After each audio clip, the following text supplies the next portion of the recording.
Mon engagement, il tient simplement à un constat. La ville est, pardonnez-moi, mais je n'ai aucune intention de vous faire le couplet, moi ou le chaos. Je veux simplement attirer votre attention sur la gravité d'un certain nombre de problèmes longtemps laissés en jachère et qui aujourd'hui commencent à émerger de manière dramatique.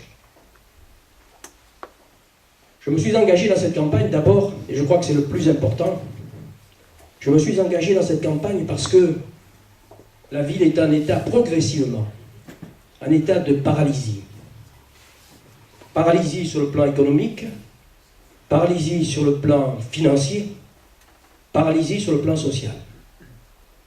J'entends bien tous les arguments qu'on me présente sur que demain on rasera gratis. C'est-à-dire que demain, oui, on créera des emplois.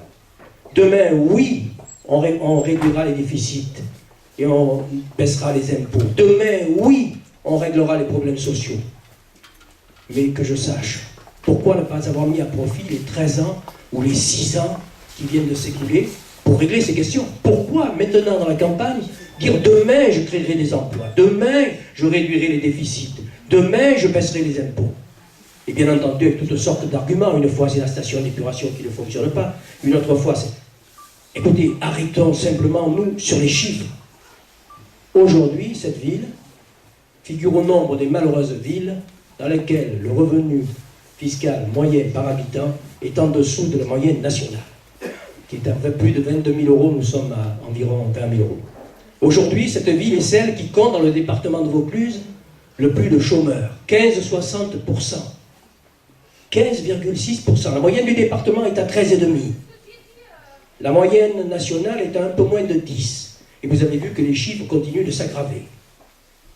Pardonnez-moi, mais depuis tant d'années, depuis 1995, parce qu'on me dit, oui, vous parlez trop souvent de vos réalisations. Je suis en tout cas, on peut dire très tranquillement cela, je suis en tout cas le seul qui puisse dire, je l'ai fait. Je n'ai pas promis de le faire. Je n'ai pas dit, demain, on rase gratis. J'ai dit simplement, je l'ai fait. Lorsque j'ai fait venir Florette ici, lorsque j'ai fait venir, ça à l'époque s'appelait Bon Grill, devenu Socopa, lorsqu'on a installé les usines Maître Traiteur à 2 pas d'ici. Tout ça, ça a été fait dans un seul mandat, un seul et même mandat. Avec une équipe, bien entendu, pas tout seul. Mais je le rappelle, parce que c'est quand même important, sans que cela coûte à 1 euro, 1 franc plutôt à l'époque, aux contribuables. Regardons maintenant sur le plan fiscal. Demain, on maîtrise tellement bien les dépenses, demain on dépense qu'on augmente en permanence les impôts locaux.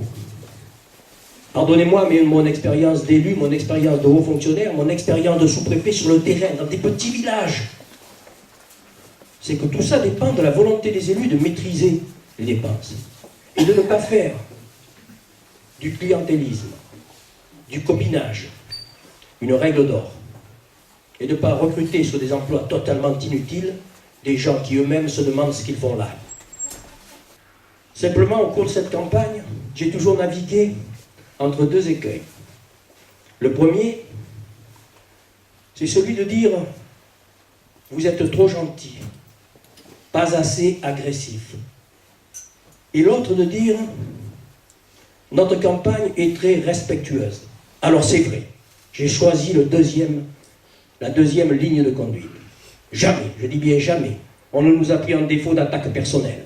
Jamais, je dis bien jamais, on ne nous a pris en défaut d'accusations directes portées sur la gestion de tel ou tel lorsque c'était une question, j'allais dire, d'honnêteté. Jamais je n'ai mis en cause ça.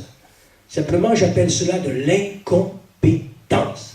Je dis que ça n'est pas une question d'honnêteté, de probité. Jamais je ne me permettrai de faire ça. Je dis simplement, c'est une question d'incompétence. Comment peut-on, s'agissant d'argent public, être aussi nul? C'est ma question. Si on regarde un peu plus près, l'aspect fiscal maintenant.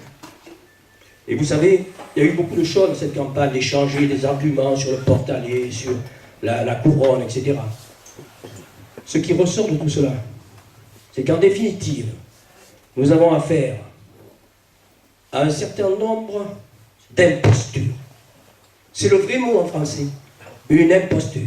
Qu'est-ce que c'est qu'une imposture? C'est quand on trompe les gens, et qu'on le fait sciemment, et dans un but avoué, ou du moins inavoué pour les élections. Pourquoi imposture? Parce que finalement, ce qui compte tout au bout du raisonnement, c'est qui a payé. Qui paie commande, c'est un vieux principe que j'applique.